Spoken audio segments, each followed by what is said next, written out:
বিসমিল্লাহির রহমানির রহিম। আসসালামু আলাইকুম।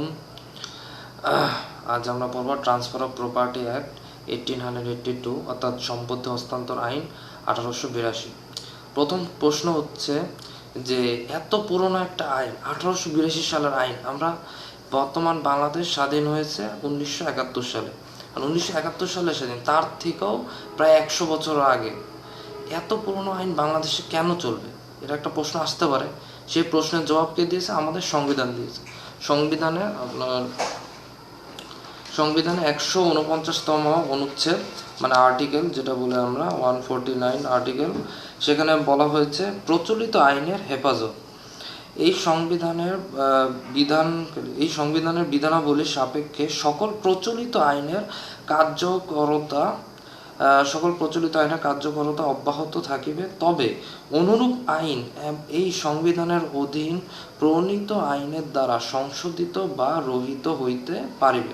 মানে এই সংবিধানের বিধানাবলী সাপেক্ষে সকল প্রচলিত আইনের কার্যকরতা মানে এই সংবিধানের যে বিধানাবলী সেগুলো তো থাকবেই, এগুলোর সাপেক্ষে সকল যত প্রচলিত আইন রয়েছে সেই প্রচলিত আইনের কার্যকরতা অব্যাহত থাকিবে। মানে সংবিধান প্রচলিত যত আইন যত রয়েছে সেগুলোকেও অনুমতি দিয়েছে, সেগুলোও যেন চলতে পারে। কারণ 1971 সাল বাংলাদেশ স্বাধীন হয়েছে, সেই সময় তো এত আইন তো বাংলাদেশের পক্ষে সম্ভব না যে সাথে সাথে তৈরি করে ফেলা। এই জন্য পূর্বে যে পাকিস্তান আমলের, তারও পূর্বে ব্রিটিশ আমলের যত আইন, সেগুলো আইনকেও তারা বহাল রেখেছে, যাতে করে তাদের যে অ্যাডমিনিস্ট্রেশন, পরে জুডিশিয়ারি, যে লেজিসলেশনের যাতে কোনো সমস্যা না হয়, জনগণের যাতে কোনো ধরনের ভোগান্তিতে না পড়ে, এই জন্য পূর্ববর্তী আইনগুলো বহাল রেখেছে, এই আর কি।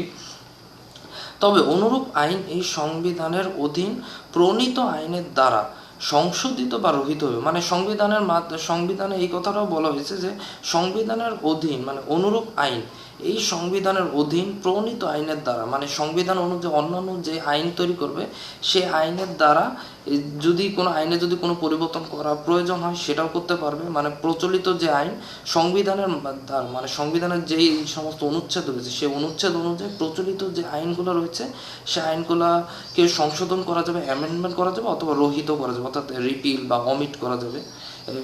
এখানে প্রশ্ন হচ্ছে রিপিল বা অমিট কি?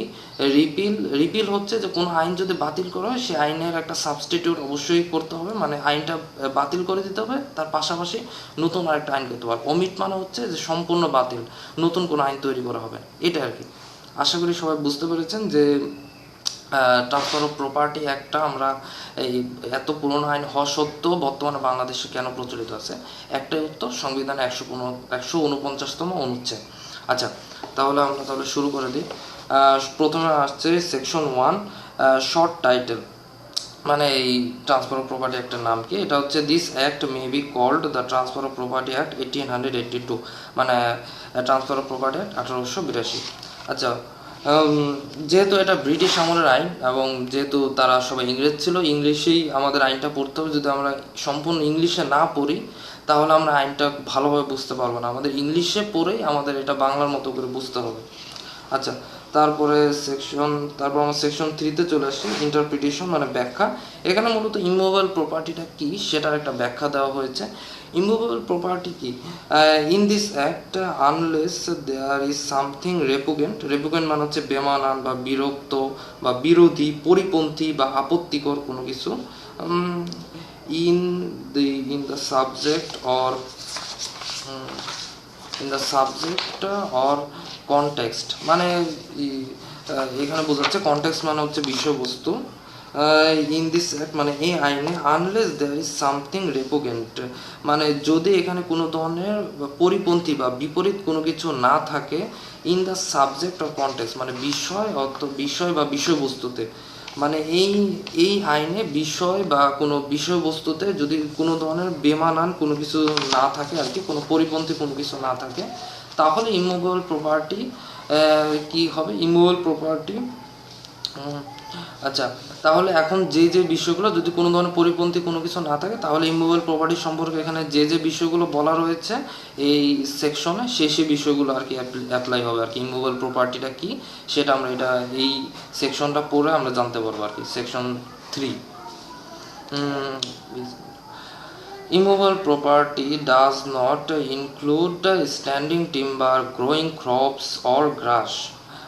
ইমুভেবল প্রপার্টি ইনক্লুড করবে না, অন্তর্ভুক্ত করবে না স্ট্যান্ডিং টিম্বার মানে দণ্ডায়মান যে কাঠ রয়েছে, অর্থাৎ স্ট্যান্ডিং টিম্বার যদি সহজ ভাষায় বলতে গেলে এমন ধরনের গাছ যেগুলো আমরা শুধুমাত্র কি কাঠের জন্য মানে কোনো ধরনের আসবাবপত্র, যে কোনো ধরনের আসবাবপত্র তৈরি করার জন্য, ফার্নিচার তৈরি করার জন্য আমরা গাছ রোপণ করে থাকি। মানে শুধুমাত্র সেখান থেকে শুধুমাত্র আমরা কাঠ চাই, কোনো ধরনের ফল ফলাদি আমরা কিছুই চাই না। এই ধরনের গাছকে বলা হয় আর কি স্ট্যান্ডিং টিম্বার। আর গ্রোয়িং ক্রপস অর ঘাস মানে শস্য, ঘাস মানে তো আমরা অবশ্যই বুঝি যে কোনো ধরনের ঘাস, সেগুলো ইমুভেবল প্রপার্টি হবে না, মুভেবল প্রপার্টি হবে। স্ট্যান্ডিং টিম্বার সেটাও মুভেবল প্রপার্টি হবে। পরে হচ্ছে গ্রোয়িং ক্রপস, গ্রোয়িং ঘাস তো বললামই, যেটা আর কি ঘাস সাধারণ আমরা যেটা চিনি সেটা আর কি দূর্বা ঘাস আর যে সমস্ত ঘাস রয়েছে। আর গ্রোয়িং ক্রপস মানে যে কোনো ধরনের ফসল, ধান, গম, ভুট্টা, যে কোনো ধরনের ফসল, সেগুলো হচ্ছে কি ইমুভেবল প্রপার্টি অন্তর্ভুক্ত হবে না। এখানে আরও অনেক কিছু বলা রয়েছে এই সেকশনে, তবে এই সেকশনের মাধ্যমে আমরা ইমুভেবল প্রপার্টি সম্পর্কে একটা প্রপার মানে একটা সঠিক ধারণা পাই না। সেজন্য আমাদের কি করতে হবে, আমাদের জেনারেল ক্লজেস অ্যাক্ট 1897 আমাদের এখান থেকে একটু ধারণা নিতে হবে যে ইমুভেবল প্রপার্টি মানে কি। জেনারেল ক্লজেস অ্যাক্টের সেকশন 3 এখানে অনেকগুলো ডেফিনেশন দেওয়া হচ্ছে। এখানে 25 নাম্বার সাবসেকশন, এখানে ইমুভেবল প্রপার্টি সম্পর্কে একটা ধারণা দেওয়া হচ্ছে, মোটামুটি ভালো একটা ধারণা দিয়েছে যে immovable property shall include land benefits to arise out of land and things attach to the earth or permanently fastened, মানে ফেস্টেন্ট অর্থ হচ্ছে বন্ধন করা বা সংলগ্ন থাকা, দৃঢ় করা এরকম আর কি। Two anything attach to the earth মানে এই 25 সাবসেকশন এটাই বলা হচ্ছে যে ইমুভেবল প্রপার্টি বলতে বোঝানো হবে ল্যান্ড মানে যে কোনো ধরনের জমি, benefits arise out of land সেই জমি বা সেই ল্যান্ড থেকে যে কোনো বেনিফিট, যে কোনো ধরনের সুবিধা পাওয়া যাবে, সেই সব সুবিধাই ল্যান্ডের অন্তর্ভুক্ত হবে। অথবা অ্যাটাচ টু দ্য আর্থ মানে পৃথিবীর সাথে, এখানে আর্থ পৃথিবী বলতে মাটিকে বোঝানো হয়েছে, মাটির সাথে যে কোনো কিছু অ্যাটাচ থাকলে সেটাই হবে কি ইমুভেবল প্রপার্টি। অর্থাৎ ধরুন আমরা যদি কোনো বিল্ডিংয়ের কথা চিন্তা করি, সেটা কি অবশ্যই মাটির সাথে লেগে রয়েছে। বিল্ডিংয়ের মধ্যে দরজা, জানলা সবই কি সেই বিল্ডিংয়ের সাথে লেগে রয়েছে, অর্থাৎ মাটির সাথেই কি লেগে রয়েছে। অর্থাৎ যে কোনো জিনিস অ্যাটাচ টু দ্য আর্থ মানে মাটির সাথে, মানে আর্থ বলতে পৃথিবী, সরাসরি পৃথিবী বোঝানো হয় নাই, মাটিকে বোঝানো হয়েছে। মাটির সাথে যে কোনো কিছু লাগানো থাকবে সবই কি ইমুভেবল প্রপার্টি। অর্থাৎ land benefit arise out of land মানে ল্যান্ডের যে সমস্ত সুবিধা ভোগ করা হবে, যে কোনো ধরনের বেনিফিট থাকবে সবই ল্যান্ডের অন্তর্ভুক্ত হবে এবং অ্যাটাচ টু দ্য আর্থ। আচ্ছা, তাহলে আমরা দুইটা জিনিস পেয়ে গেলাম। একটা হচ্ছে এই ট্রান্সফার অফ প্রপার্টি একটা সেকশন 3 থেকে আমরা যেটা পেলাম আর কি, যে ইমুভেবল প্রপার্টি ইনক্লুড করবে না, সেটা হচ্ছে standing timber, growing crops are হচ্ছে গ্রোয়িং গ্রাস যেটা। আর হচ্ছে আমরা যেটা জেনারেল ক্লোজেস অ্যাক্ট থেকে যেটা জানতে পারলাম ইমুভেবল প্রপার্টি, সেটা হচ্ছে ইমুভেবল প্রপার্টি আমরা কাকে বলবো, land benefit arise out of land. আর থার্ড হচ্ছে attach to the earth, anything attach to the earth, এই মানে এনিথিং ফেস্টেন্ট মানে এই earth attach to the earth কীভাবে থাকতে পারে, permanently fastened or anything attach to the earth মানে এটা পারমানেন্টলি থাকতে পারে অথবা যে কোনো কিছু অ্যাটাচ টু দ্য আর্থ থাকতে পারে, এটা আর কি। পারমানেন্টলি বলতে যে কোনো বিল্ডিং বা ঘর বাড়ি বোঝানো হচ্ছে, আর fastened anything or to fastened to anything to the মানে যে কোনো দরজা জানলা, যতক্ষণ ধরে দরজা জানলা বা যে কোনো কিছু মাটির সাথে লাগানো থাকবে ততক্ষণ সেটা ইমুভেবল প্রপার্টি হবে, যখন এটা খুলে ফেলবে তখন সেটা ইমুভেবল প্রপার্টি হবে না, এটা আর কি। তবে আমরা ইমুভেবল প্রপার্টি হিসেবে আমরা ফ্যান, লাইট এসব আমরা ইমুভেবল প্রপার্টি ধরতে পারবো না, কারণ এটা আমরা যে কোনো সময় আমরা খুলতে পারবো। কিন্তু দরজা জানলা এগুলো ইমুভেবল প্রপার্টি অবশ্যই হবে, এটা কোনো সন্দেহ নেই যে ইমুভেবল প্রপার্টি নয়। কারণ এটা কি কারণ এটা কি আমরা খুব সহজে আমরা কি দরজাকে আমরা খুলে ফেলতে পারি না, অনেক কষ্ট করে এটা খুলতে হয়, এটা কারণ এটা অ্যাটাচ হিসেবে, কারণ এটা আমরা অ্যাটাচ করে আমরা রাখি, বিল্ডিং বা বাড়ির সাথে আমরা অ্যাটাচ করে রাখি। আচ্ছা, তাহলে এখন আমরা সেকশন 3 শেষ, আমরা ইম্পর্টেন্ট আরেকটা সেকশন দেখব, section 5। Transfer of property defined, মানে ট্রান্সফার অফ প্রপার্টি আমরা যেটা নিয়ে এখন পড়ছি সেটা কি, সেটা ডেফিনেশন এই সেকশন 5-এ দেওয়া রয়েছে। ট্রান্সফার অফ প্রপার্টি অ্যাক্টের সেকশন 5-এ এখানে বলা হয়েছে in the following sections transfer of property means, মানে এই সেকশনে ট্রান্সফার অফ প্রপার্টি বোঝাবে অ্যান অ্যাক্ট, একটি কাজ, by which a living person conveys party, মানে একটি কাজ, হুইচ মানে যেগুলো বা যেটি, আর লিভিং পারসন একজন জীবিত মানুষ, এখানে পারসন বলতে পুরুষ মহিলা সবাইকে বোঝাবে, যে কোনো মানুষ বোঝাবে। কনভেইস মানে বহন করা, প্রপার্টি মানে প্রপার্টি বহন করে, মানে এমন কোনো মানুষকে বোঝাবে যে কি প্রপার্টিটা বহন করতে পারে। ইন প্রেজেন্ট অর ফিউচার, বর্তমান অথবা ফিউচার, অর্থাৎ ট্রান্সফার অফ প্রপার্টি একটা এখানে স্পষ্টভাবে বলে দেওয়া হচ্ছে এটা কি প্রেজেন্ট অথবা ফিউচারে কোনো কিছু ট্রান্সফারের কথা বলা হচ্ছে, পাস্টে কিন্তু না, পাস্টে কোনো ধরনের ট্রান্সফার হয় না। ট্রান্সফার অফ প্রপার্টির আন্ডারে কোনো কিছু পাস্টে ট্রান্সফার করা যাবে না, শুধুমাত্র কি মানে পাস্টে কোনো কিছু হলে সেটা ট্রান্সফার অফ প্রপার্টির মধ্যে হবে না, প্রেজেন্ট আর ফিউচারে কি প্রপার্টি ট্রান্সফার করা যাবে, পাস্টে না। এটা কখনো সম্ভব না। To one or more another living person, মানে একজন পারসন এক বা একাধিক লিভিং পারসন মানে জীবিত মানুষকে, অর টু হিমসেলফ বা নিজেকেও, himself or to himself and one or more other living person, অথবা নিজেকে অথবা একজন বা একের অধিক জীবিত মানুষকে, and to transfer property is to perform such act, মানে ট্রান্সফার অফ প্রপার্টি মানে প্রপার্টি ট্রান্সফার করেছে, এই সমস্ত পারফর্ম মানে পারফর্ম করে ফেলছে, মানে কাজ করে ফেলেছে, সাচ অ্যাক্ট যেমন কাজ, এই সমস্ত কাজকে আর কি বোঝায়। In this section living person includes, আচ্ছা এখন আমরা এই লিভিং পারসনকে আর একটু বিস্তারিত জানবো। In this section living person includes, মানে এই সেকশনে লিভিং পারসন অন্তর্ভুক্ত করে a company or association or body of individuals, আচ্ছা এখানে অন্তর্ভুক্ত করে কোম্পানিকে, যে কোনো ধরনের কোম্পানি, অথবা অ্যাসোসিয়েশন, যে কোনো ধরনের অ্যাসোসিয়েশন মানে যে সংস্থা আমরা যেগুলো বলি আর কি, আর বডি অফ ইন্ডিভিজুয়াল মানে যে কোনো মানুষ, বডি অফ ইন্ডিভিজুয়াল মানে আমরা যে ন্যাচারাল পার্সন আছে তাদেরকে বোঝাবে, অর্থাৎ এখানে পার্সন বলতে ন্যাচারাল পার্সনকেও বোঝাবে এবং কি আর্টিফিশিয়াল পার্সনকেও বোঝাবে, অর্থাৎ যার রাইটস এবং লাইবিলিটি আছে সেই হচ্ছে কি লিভিং পার্সন, মানে সেই ধরনের লিভিং পার্সনকেই বোঝাবে। অবভিয়াসলি লিভিং পার্সন যে তার রাইটস এবং লাইবিলিটি অবশ্যই থাকবে, কারণ মৃত যে ডেড পার্সন তার রাইটস এবং লাইবিলিটি কিছুই থাকবে না। আচ্ছা ওয়েদার ইনকর্পোরেটেড মানে অন্তর্ভুক্ত, ইনকর্পোরেটেড মানে হচ্ছে অন্তর্ভুক্ত, ওয়েদার ইনকর্পোরেটেড অর নট মানে অন্তর্ভুক্ত থাকতে পারে অথবা নাও থাকতে পারে, but nothing here in contain shall affected any law for the time being in force relating to transfer of property to or by companies, association or bodies of individual, মানে একই কথা যে এখানে পার্সন বলতে কাদের বোঝানো হবে, আর যেটা ন্যাচারাল আর্টিফিশিয়াল যে কোনো পার্সনকে বোঝানো হবে, সেখানে ইনক্লুড স্পষ্টভাবে বলা হয়েছে কোম্পানি, অ্যাসোসিয়েশন আর বডি অফ ইন্ডিভিজুয়াল, মানে ইন্ডিভিজুয়াল পার্সনকে বোঝানো হয়েছে। আচ্ছা আচ্ছা আরেকটা জিনিস এখানে আমাদের একটু বলা উচিত, সেটা হচ্ছে যে পার্সন বলতে যদি কোনো ফ্যামিলির কথা যদি বলে, যে একটা ফ্যামিলির ক্ষেত্রে কাদের কাদের পার্সন বলা হবে, একটা ফ্যামিলির মধ্যে যতজন সদস্য থাকে, বাবা মা ভাই বোন, মানে একজন পার্সনের আন্ডারে যতজন আর কি থাকে একজন পরিবারের মধ্যে, যারা সবাই মানে একজনের বা দুইজনের রোজগারে সবাই মিলে আর কি খাওয়া দাওয়া করে, একই সাথে মানে রান্না বান্না হয়, সব কিছু একই সাথে করে, একই বাসায় আর কি থাকে সবাই, মানে একই সাথে যৌথ পরিবারও হতে পারে বা সিঙ্গেল কোনো সেপারেট পরিবারও হতে পারে, সেই পরিবার সবাই মিলে একটা পার্সন, এটা একটু ইনক্লুড করে রাখছি যে এখানে এই যেহেতু বডি অফ ইন্ডিভিজুয়াল বলছে, ইন্ডিভিজুয়াল মানে এখানে শুধুমাত্র একজন ব্যক্তি না, একজন পরিবারের সবাই মিলেই একটা ইন্ডিভিজুয়াল পার্সন।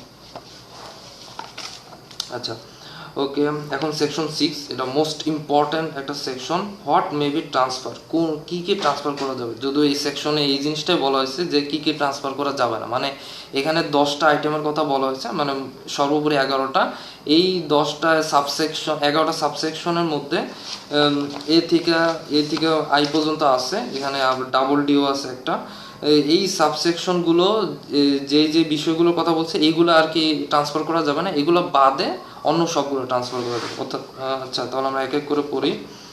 আচ্ছা সেকশন 6 এ বলা হয়েছে property of any kind may be transferred except as otherwise provided by this act or by any act law for the time being in force।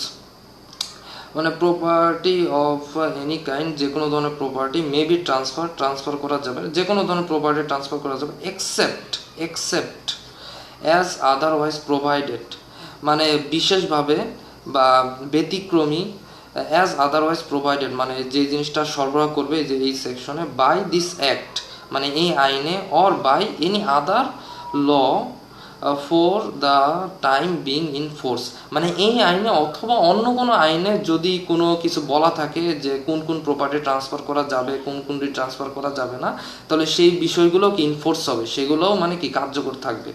শুধুমাত্র যে এখানে যেগুলো বলা হয়েছে যে উল্লেখ করা আছে এগুলো ট্রান্সফার করা যাবে না তার মানে এই না, অন্যান্য আইনেও যদি বলা থাকে যে এই প্রপার্টি ট্রান্সফার করা যাবে না সেগুলোও কি ইনক্লুড হবে, সেগুলো অন্তর্ভুক্ত হবে, সেগুলো মানে ইনফোর্স হবে, কার্যকর হবে বা অন্তর্ভুক্ত হবে, যেটাই বলে আর কি ইনফোর্স মানে কার্যকর হওয়া।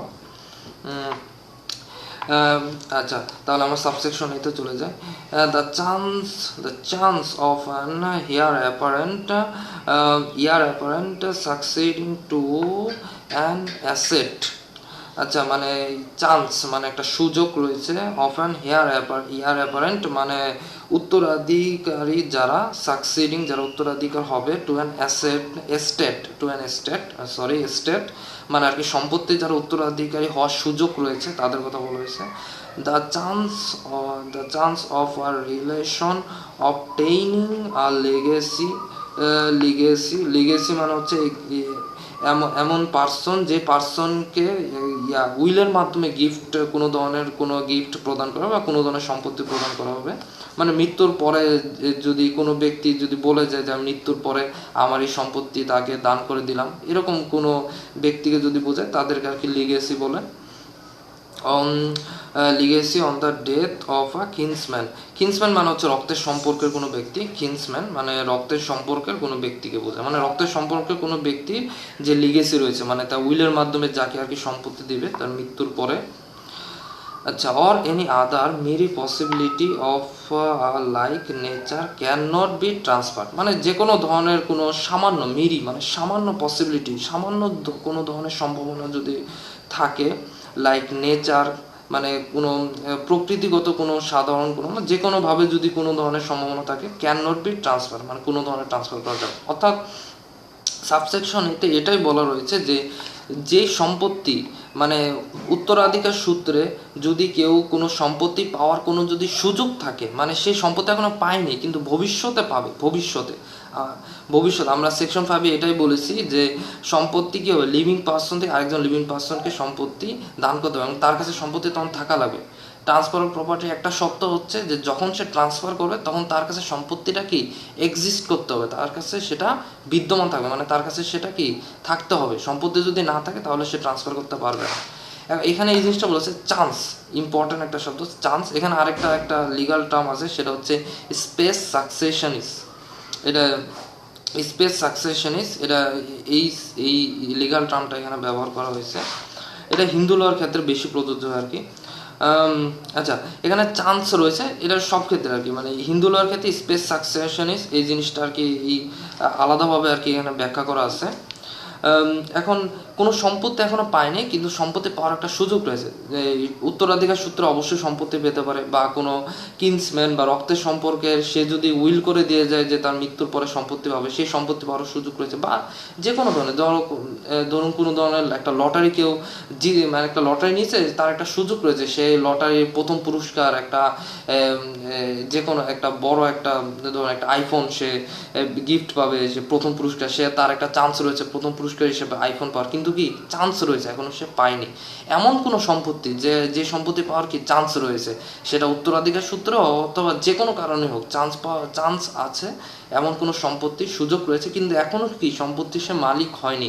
এমন কোনো সম্পত্তি যদি সে ট্রান্সফার করে তাহলে সেটা সম্পূর্ণ ভয়েড হবে, সেটা ট্রান্সফার করতে পারবে না, এটাই আর কি। যদি ট্রান্সফার করে তাহলে সেটা ভয়েড হিসেবে গণ্য হবে।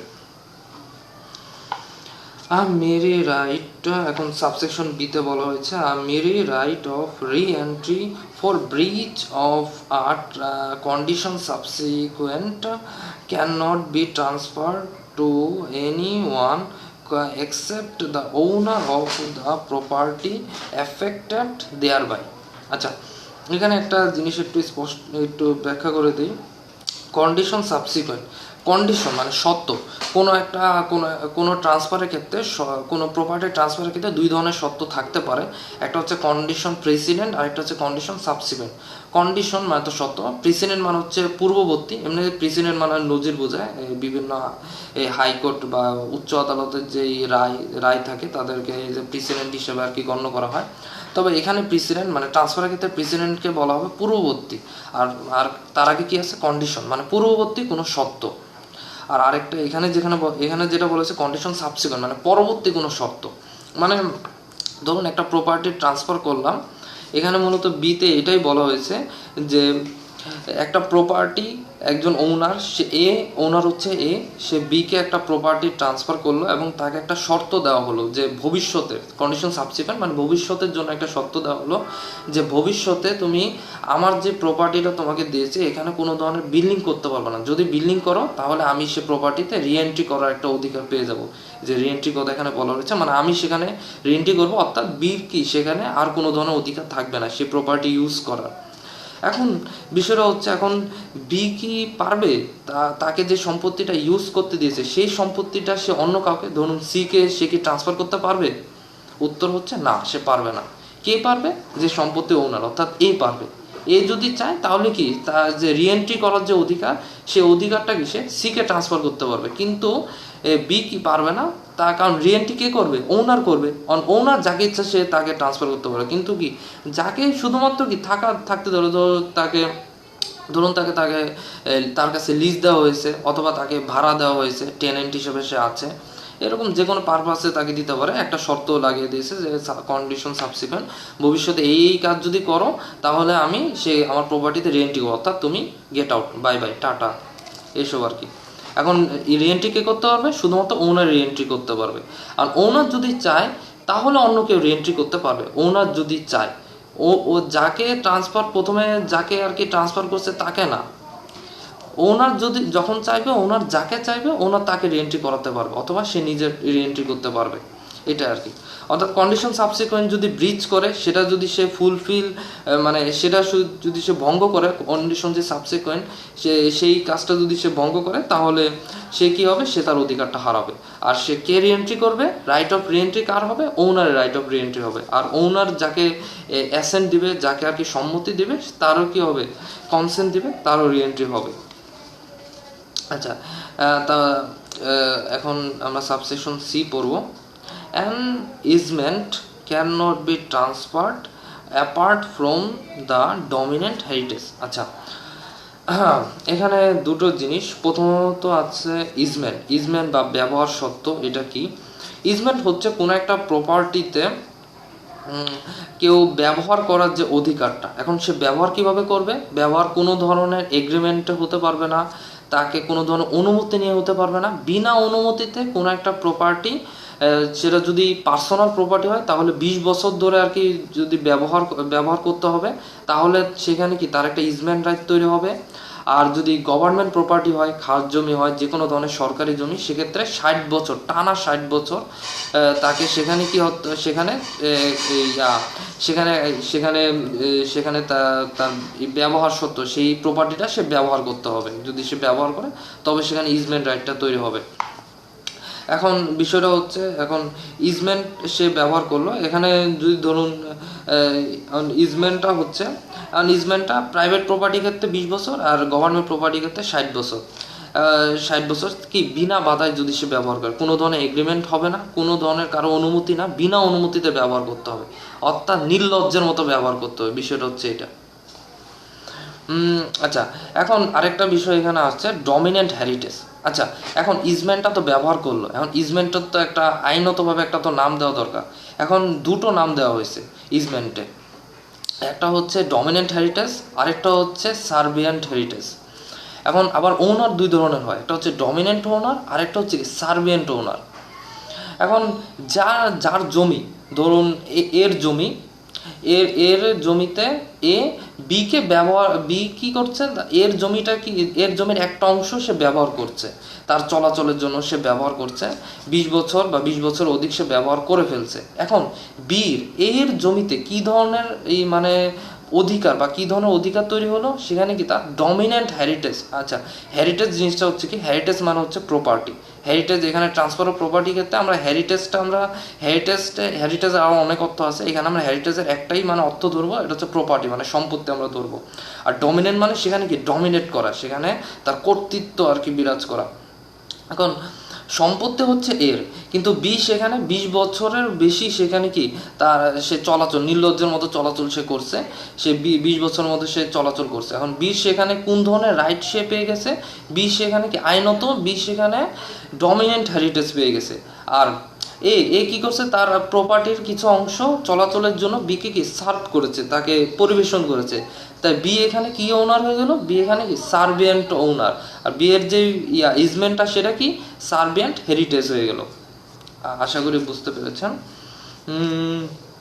আচ্ছা, তাহলে সাবসেকশন সিতে বলা হয়েছে an easement can not be transferred apart from the dominant heritage, মানে একটি ইজমেন্ট ট্রান্সফার করা যাবে না apart from the dominant heritage, মানে কোনো ডমিনেন্ট হেরিটেজ যদি থাকে, ইজমেন্ট হিসেবে যদি ডমিনেন্ট হেরিটেজ থাকে, তাহলে সেই ইজমেন্টটা ট্রান্সফার করা যাবে না। আচ্ছা, যদি ট্রান্সফার করে তাহলে কী হবে, ভয়েড হবে। An interest in property restricted in it's enjoyment to the owner personally cannot be transferred by him. আচ্ছা, সাবসেকশন ডিতে এটা বলা হয়েছে যে an interest in property restricted, মানে কোনো ধরনের সুবিধা বা কোনো ধরনের স্বার্থ ইজ ইন প্রপার্টি, মানে প্রপার্টিতে মানে সম্পত্তিতে কোনো ধরনের স্বার্থ রেস্ট্রিক্ট করা হয়েছে, মানে বাজেয়াপ্ত করা হয়েছে। ইন ইটস এনজয়মেন্ট, মানে তার যত ধরনের এনজয়মেন্ট রয়েছে, সুযোগ সুবিধা রয়েছে,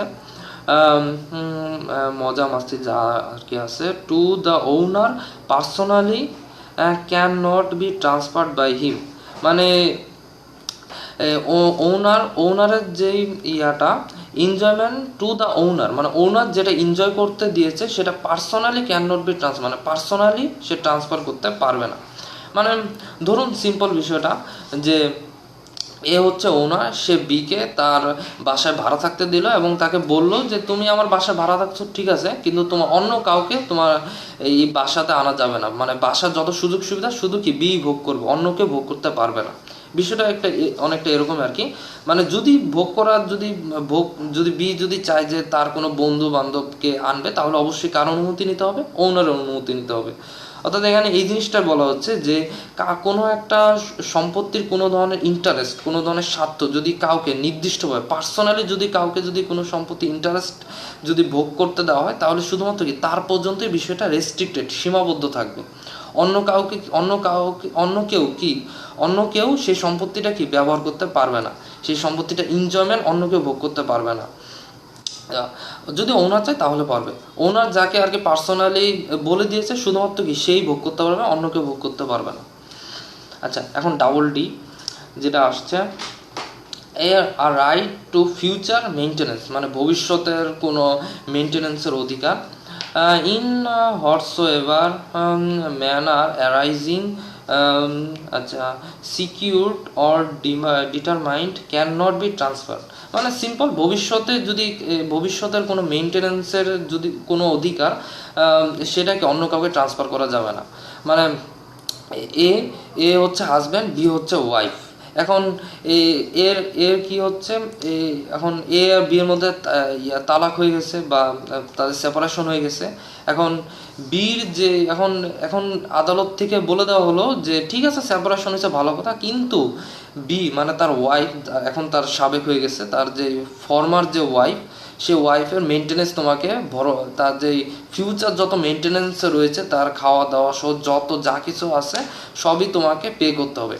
এখন এ কি করতে পারবে না, এ তার যে মেনটেনেন্স, যে তার উপরে যে মেনটেনেন্সটা দেওয়া রয়েছে, সে মেনটেনেন্স এখন এখন মেনটেনেন্স অধিকার কার? অধিকার হচ্ছে বীর হচ্ছে অধিকার। এখানে বলে দেওয়া হয়েছে যে আর রাইট অফ ফিউচার মেনটেনেন্স, কারণ বীর হচ্ছে মেনটেনেন্সের অধিকার। তার অধিকার কি, বি এখন কি করতে হবে না, তার যে মেনটেনেন্স, তাকে যে মেনটেনেন্স দিবে, সে মেনটেনেন্সের অধিকারটা সে কি অন্য কাউকে ট্রান্সফার করতে পারবে না। অর্থাৎ ওয়াইফ কি করতে পারবে না, যে ফর্মার যে ওয়াইফ মানে সাবেক যে ওয়াইফ, সে এখন ওয়াইফ না, যেহেতু সেপারেশন হয়ে গেছে, সে ওয়াইফ কি, সেই সাবেক যে মানে স্ত্রী, সে তার যে অধিকারটা মেনটেনেন্স পাওয়ার যে অধিকার ভবিষ্যতে, এখন এবং ভবিষ্যতে পাওয়ার যে অধিকারটা, সেই অধিকারটাকে অন্য কাউকে ট্রান্সফার করতে পারবে না। অর্থাৎ ফিউচার যে মেনটেনেন্স পাওয়ার, ফিউচার যে মেনটেনেন্সের যে অধিকার, সে অধিকারও কী করতে পারবে না, ট্রান্সফার করা যাবে না। ট্রান্সফার করলে সেটা ভয়েড হবে। আচ্ছা, আ মেরি রাইট টু সু ক্যান নট বি ট্রান্সফার, মানে সু বা সু মানে মোকদ্দমা, অর্থাৎ সিভিল কেসগুলোকে আমরা সিভিল যে স্যুট বলি আমরা, সিভিল ক্ষেত্রে জমি জমা সংক্রান্ত, টাকা পয়সা সংক্রান্ত যেই মামলা, তাকে আমরা মোকদ্দমা বলা হয় আর কি, সিভিল স্যুট বলা হয়। এই সিভিল স্যুট করার যার অধিকার রয়েছে, তাকেই শুধুমাত্র কি সিভিল স্যুট করতে হবে। এই সিভিল স্যুটটা তাকে ফাইল করতে হবে যার অধিকার রয়েছে। মানে ধরুন কেউ, আমি রাস্তা দিয়ে যাচ্ছি, কেউ রাস্তার সামনে একটা গাড়ি ফেলে রাখলো, যার কারণে আমার যেতে সমস্যা হলো। আমি এখানে কি হলাম, আমি একটা ইনজুরি হলো আমার একটা, সিম্পল আমার যেতে আমার সমস্যা হয়েছে, ফলে সিম্পল এখানে আমি একটু ক্ষতিগ্রস্ত হলাম, আমার যেতে সমস্যা হলো। এক্ষেত্রে কি হবে, সমস্যা কার হয়েছে, আমার হয়েছে, তাহলে স্যুটকে ফাইল করবে, আমি করব। এটা একটা অবশ্যই একটা টর্ট হয়েছে, একটা ক্ষতি হয়েছে, একটা ইনজুরি হয়েছে, ক্ষতি কার হয়েছে, আমার হয়েছে, তাই স্যুটকে ফাইল করবে, আমি করব। এই স্যুট ফাইল করার অধিকার কি অন্য কাউকে কি আমি দিতে পারবো না, কারণ ক্ষতি তো আমার হয়েছে, অন্য কারোর তো ক্ষতি হয়নি। যার ক্ষতি হয়েছে সেই কি করবে, সেই শুধুমাত্র স্যুট ফাইল করবে। অর্থাৎ সু কে করতে পারবে, সু সু যার অধিকার সু করা, শুধু সেই সু ফাইল করতে পারবে। অর্থাৎ মানে যার মোকদ্দমা ফাইল করার অধিকার রয়েছে, সেই শুধুমাত্র মানে সে ফাইল করতে পারবে। আর আরেকটা জিনিস এখানে ব্যতিক্রম একটা রয়েছে, এখানে অবশ্য নাই, উল্লেখ নাই, সেটা হচ্ছে অ্যাকশনেবল ক্লেম। মানে বিচারিক যেই আর কি দাবি, কোনো ধরনের যদি অ্যাকশনেবল ক্লেম কোনো বিষয়ে যদি থাকে, তাহলে একজনের পক্ষ হয়ে, মানে আমার পক্ষ হয়ে অন্য কেউ মানে ইয়া করতে পারবে, অন্য কেউ মানে যে ফাইল করতে পারবে, স্যুট ফাইল করতে পারবে। এটা সাধারণত স্যুটের ক্ষেত্রে হয় না, এটা ক্রিমিনাল কেসগুলোতে বেশি হয়। আচ্ছা, মানে একটু ব্যতিক্রম যেটা হচ্ছে, এটা হচ্ছে অ্যাকশনেবল ক্লেম। আচ্ছা,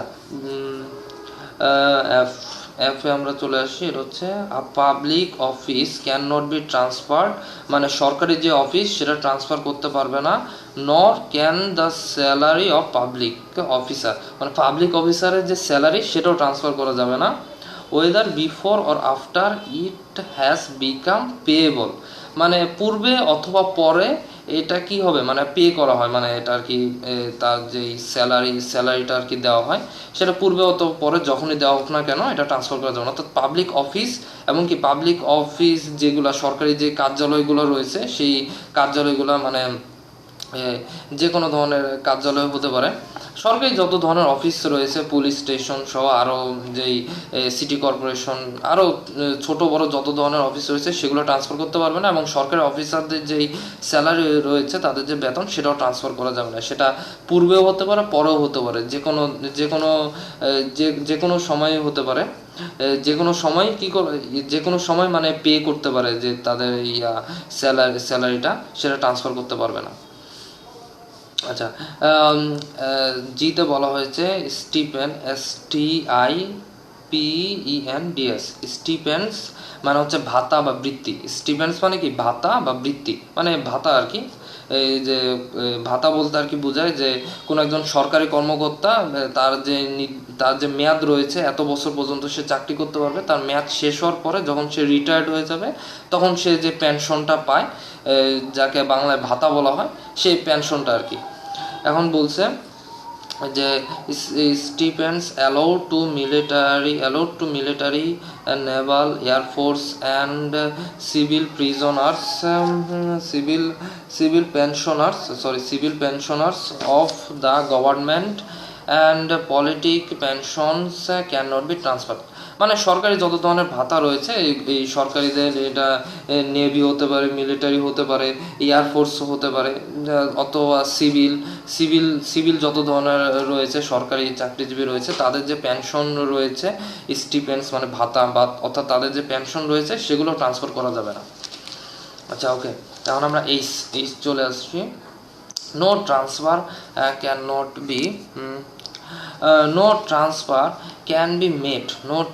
ক্যান বি মেড ওয়ান, মানে কোনো ট্রান্সফার তৈরি করা যাবে না, মানে কোনো ট্রান্সফার করা যাবে না। এক নম্বরে বলা রয়েছে in so far as it is opposed to the nature of the interest affected thereby, মানে এমন কোনো ধরনের ট্রান্সফার করা যাবে না যেটা কি নেচারকেই এফেক্ট করে, মানে প্রকৃতিকেই কোনো ধরনের মানে ক্ষতিগ্রস্ত করে। যেমন সিম্পল যদি বলি যে আলো বাতাস, এগুলো কখনো ট্রান্সফার করা সম্ভব না। তাই এই আলো বাতাস এগুলোকে ট্রান্সফার করা যাবে না। এমন ধরনের ট্রান্সফার যেগুলোকে কখনো ট্রান্সফার করাই সম্ভব না, এমন ধরনের ট্রান্সফার কি করা যাবে না, মানে যেগুলো সম্ভবই না ট্রান্সফার করা, সেগুলো কিভাবে ট্রান্সফার করবে। আচ্ছা, or 2 for an unlawful object or consideration within the meaning of section 26 of Contract Act 1872। আচ্ছা, কন্ট্রাক্ট অ্যাক্টের সেকশন 26-এ যে আনলফুল যে অবজেক্টগুলোর কথা বলা রয়েছে, আর কনসিডারেশনের বিনিময়, মানে unlawful object or consideration within meaning, মানে সেকশন 26 অফ কন্ট্রাক্ট অ্যাক্ট 1872 এর সেকশন 23-তে যে আনলফুল মানে অবৈধ যে সমস্ত জিনিসের কথা বলা রয়েছে, অবৈধ জিনিস যেগুলো ট্রান্সফার করা যাবে না, সেগুলো কি ট্রান্সফার করতে পারবে না।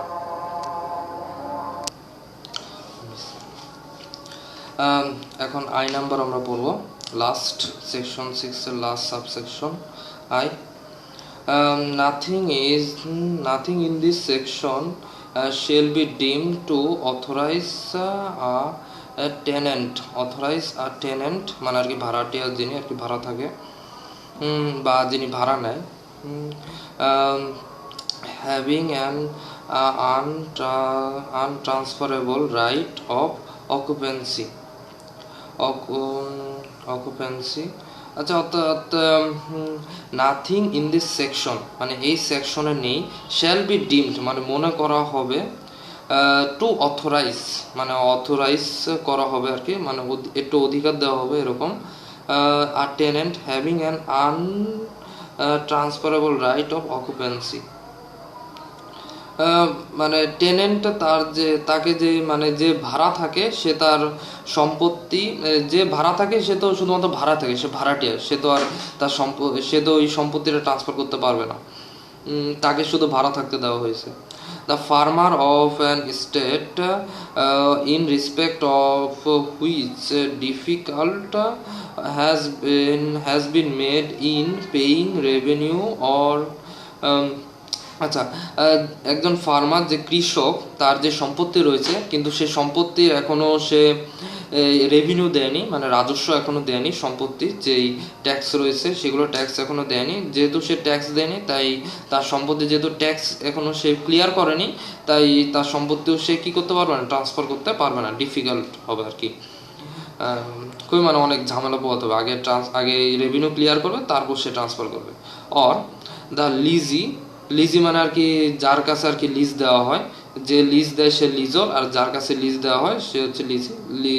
মানে লিজ মানে লিজ যে জিনিস, লিজ মানে হচ্ছে ইজারা, যে ইজারা দেয়, যার কাছে দেয় ইজারাদার আর কি, ইজারাদার হইব গেছে। আচ্ছা, lessee of an estate under the or the lease of an estate, মানে যে সম্পত্তিটা আর কি যিনি চাষাবাদ করছে, যার কাছে আর কি ইজারা দেওয়া হয়েছে, যার কাছে ধরুন এ বি কে লিজ দিছে, তাহলে বি কি, বি হচ্ছে লিজি সেখানে কি করছে, চাষাবাদ করছে, বা তার যে কাজের জন্য তাকে লিজ দেওয়া হয়েছে সেই কাজ সে করছে, বি সেই কাজ করছে, এরকম আর কি।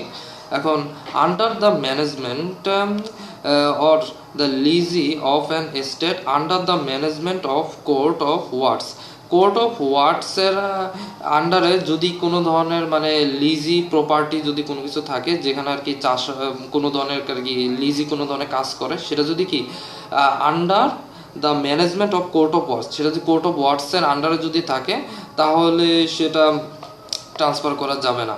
মানে যদি কোনো সম্পত্তি যদি সেটা যদি থাকে, ধরুন সামথিং যদি সেটা আদালতে কোনো মামলারত অবস্থায় এরকম কোনো কিছু থাকে, মানে যেটার সাথে আদালতের সম্পর্ক রয়েছে, আদালত সেটা কোনো ক্লিয়ারেন্স দেয়নি যেটা ট্রান্সফার করা যাবে, এই ধরনের সম্পত্তি আর কি ট্রান্সফার করা যাবে না। এটার কথা বলছে আর কি, যেখানে কেউ একজন লিজি রয়েছে, সে আর কি চাষাবাদ বা তার বিভিন্ন কাজ করছে এই সম্পত্তিতে। আচ্ছা, two assign his interest as such tenant, farmer or lessee, two assign his interest as such, তারা এই সম্পত্তি থেকে যে বেনিফিট, সেই বেনিফিটটা তারা নিতে পারবে, টেনেন্ট, ফার্মার অর লিজি। তা যেহেতু টেনেন্ট কি ভাড়াটিয়া, সে ভাড়া থাকবে, সে ভাড়া থাকতে হলে তার বিভিন্ন জিনিস তো অবশ্যই ব্যবহার করতে হবে। ফার্মার, সে তার চাষাবাদ করবে, সেখান থেকে ফসল টসল সেসব কি সে বিক্রি করবে, টাকা উপার্জন করবে।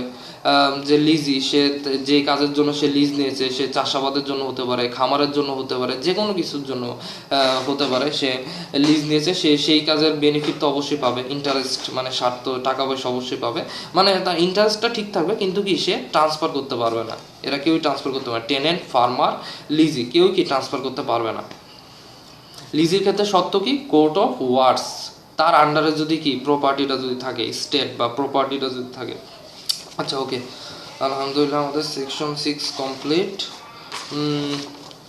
এখন আমরা চলে আসি একটা গুরুত্বপূর্ণ section 13, transfer for benefit of unborn person, অর্থাৎ আনবর্ন পারসনের বেনিফিটের জন্য যে প্রপার্টি ট্রান্সফার করা হয়, আনবর্ন পারসনের বেনিফিটের জন্য, মানে যেই পারসন বা যেই ব্যক্তি, সে পুরুষ নারী যে হইতে পারে, ছেলে মেয়ে যে হইতে পারে, সে কি এখনো জন্মগ্রহণ করে নাই, তার বেনিফিটের জন্য সে যাতে যেন ভবিষ্যতে মানে ভালোভাবে থাকতে পারে, তার জন্য কোনো প্রপার্টি ট্রান্সফার করা হয়, মানে তার বেনিফিটের জন্য, তার সুবিধার জন্য। আচ্ছা, ওকে, তাহলে এখানে বলা হয়েছে where on a transfer of property and estate, where a transfer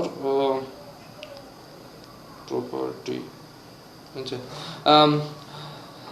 where on transfer of property and interest therein is created for the benefit of person not in existence, মানে ওই কথাই, মানে একজনকে ট্রান্সফার করা হবে, সে কি এখনো ক্রিয়েটেড ফর বেনিফিট, মানে একজন বেনিফিট তৈরি করার জন্য বা একজনকে বেনিফিট দেওয়ার জন্য, সুবিধা দেওয়ার জন্য যে একটা প্রপার্টি ট্রান্সফার করা হবে, সেই মানুষকে এখনো এখনো করে নাই। আচ্ছা, is not existence at the date of transfer, মানে যখন ট্রান্সফার করা হবে তার পূর্বে কি এখন এক্সিস্ট করে না, ট্রান্সফার যেদিন করা হবে সেদিন না, তার পূর্বে যেদিন ট্রান্সফার করা হবে তখন তাকে অবশ্যই এক্সিস্ট করতে হবে, তার পূর্বে কি এখন এক্সিস্টই করে না। কারণ আমরা সেকশন 5-এ কি পড়ছি, একজন লিভিং পারসন অন্য এক বা একাধিক কি লিভিং পারসন কি প্রপার্টি ট্রান্সফার করে, অর্থাৎ কি আমাদেরকে সেকশন 5টা অবশ্যই মাথায় রাখতে হবে এই সেকশন পড়ার সময়। যেমন লিভিং পারসনকে ট্রান্সফার করবে, একজন লিভিং পারসন অন্য একজন কি ডেড পারসন বা আনবর্ন পারসনকে কি ট্রান্সফার করতে পারবে না, মানে আনবর্ন পারসনকে ট্রান্সফার করতে পারবে, কিন্তু কি তাকে যেই সময় ট্রান্সফার করবে সেই সময় আনবর্ন থাকলে চলবে না, সেই সময় কি তাকে অবশ্যই কি তাকে এক্সিস্ট হতে হবে, তাকে এক্সিস্ট থাকতে হবে। তবে এক্ষেত্রে একটু ব্যতিক্রম আছে, যে আনবর্ন পারসন সে এখনো দুনিয়াতে আসেনি, কিন্তু কি তার মায়ের পেটে এখনো আছে, সে এক্সিস্ট করতেছে মায়ের পেটে, সে এখনো দুনিয়াতে আসেনি, তার কি মায়ের পেটে আছে, যে আলট্রাসোনোগ্রাফি যে কোনোভাবে হোক সে জানতে পারছে, আমরা মানে এই মাকে দেখে বোঝা যায় যে তার পেটে বাচ্চা আছে, সেক্ষেত্রে সময়টা একটু এক্সটেন্ড করা যায়, সেক্ষেত্রে সমস্যা নেই, সেটা আমরা একটু পরে আলোচনা করছি। আচ্ছা, যে সময় ট্রান্সফার করা হবে তার পূর্বে কি এখনো এক্সিস্ট করে নাই, সাবজেক্ট টু পিওর ইন্টারেস্ট। আচ্ছা এটা একটু পরে ব্যাখ্যা করবো। Created by the same transfer. আচ্ছা এখন একজন আনবর্ন পার্সন, তাকে সম্পত্তি ট্রান্সফার করবেন, তাকে সরাসরি ট্রান্সফার করা হবে? এখন আইন এখানে বলছে না না, সম্পত্তি সরাসরি ট্রান্সফার করা যাবে না। তার আগে কি করতে হবে, তার আগে সম্পত্তি ট্রান্সফার করার আগে মানে যেই ডিড বা যেই দলিলে লেখা হবে সেখানে কি আনবর্ন পার্সনকে সম্পত্তি ট্রান্সফার করার আগে এক বা একাধিক কি লাইফ ইন্টারেস্ট ক্রিয়েট করতে হবে, অর্থাৎ প্রিয়র ইন্টারেস্ট, যেটা আর কি পূর্বের যে ইন্টারেস্ট যারা পাবে, মানে আনবর্ন পার্সনকে সম্পত্তি দেওয়ার আগে পূর্বে কি এক বা একাধিক ব্যক্তিকে লাইফ ইন্টারেস্ট দেওয়া হবে, যারা আর কি সম্পত্তি যারা আর কি ভোগ করবে, লাইফ টাইম আর কি ভোগ করবে। পিরিয়ড ইন্টারেস্ট মানে লাইফ ইন্টারেস্ট, সহজভাবে বলতে গেলে যারা যতদিন আর কি বেঁচে থাকবে ততদিন আর কি সম্পত্তি ভোগ করবে। এখন এখন তারা সম্পত্তি ভোগ করবে। এখন আরেকটা জিনিস এখানে আমরা এখন পড়বো, the interest created for the benefit of such person shall not take effect unless it extends to the whole of remaining interest of the transferor, মানে যে ট্রান্সফার করবে ইন দ্য প্রপার্টি।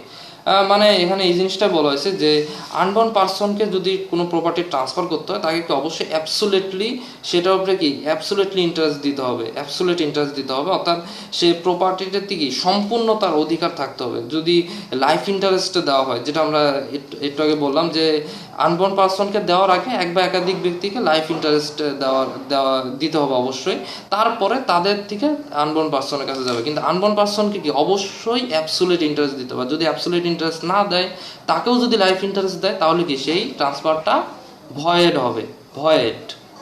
আশা করি বুঝতে পেরেছেন।